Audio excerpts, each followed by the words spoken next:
These are just some of the events leading up to the Great War. It's named World War I after we start fighting in World War II, but before then it was known as the Great War. If you look here in 1875, Germany formally unites. Its first president was Otto von Bismarck. These are some of the things that he worked on as far as creating secret defensive alliances to keep Russia and France out of Germany. He feared that France would be vengeful for the Germans beating them in the Franco-Prussian War in 1870, and he would be right about that.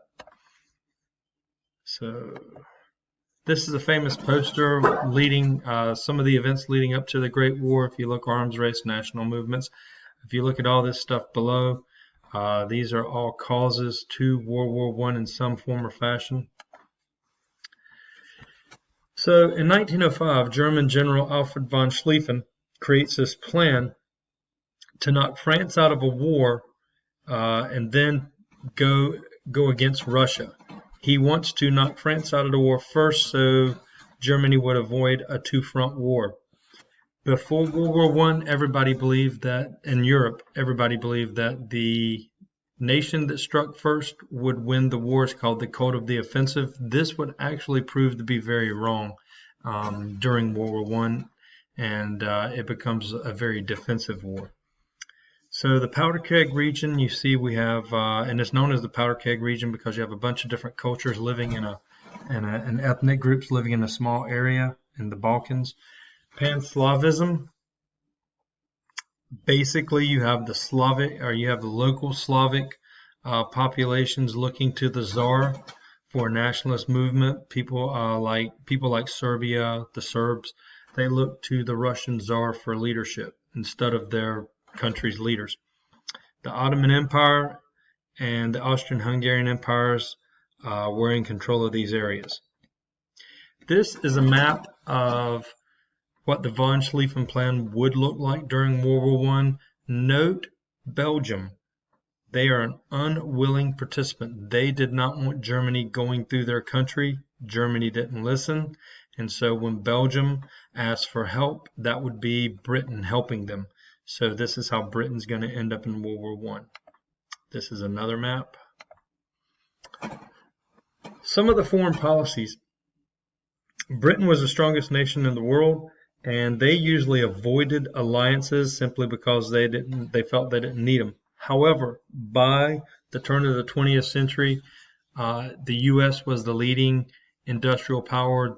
They led the world in industrial output. Germany was number 2.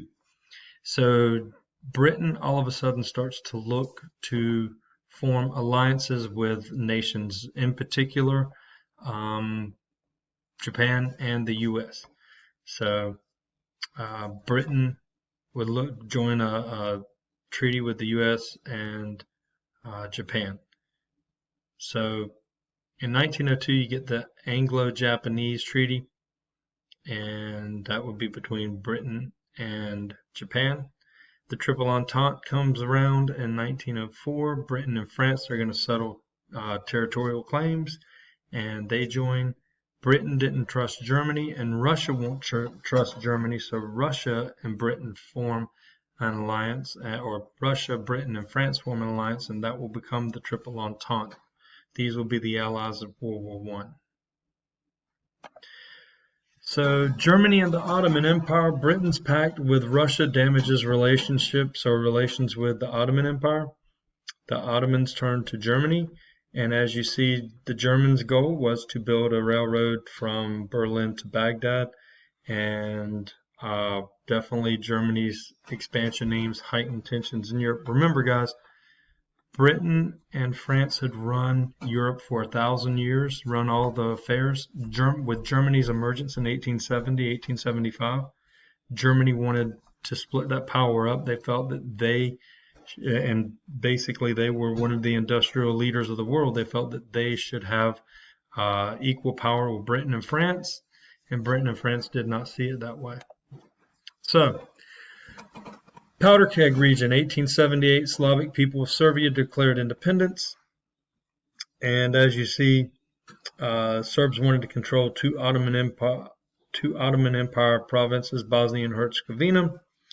1908, Austria annexed both Bosnia and Herzegovina, which angers Serbian nationalists. Tensions between Austria and Serbia will continue to grow. We actually have a war between Serbia and the Ottoman Empire in 1912. The Ottomans lose the war.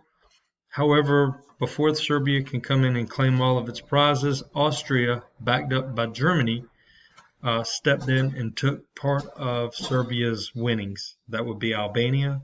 That would be kind of like you get in a fight with someone, you win, and then a third party step in and take part of your money or part of your prize. Of course, the Serbs did not like this.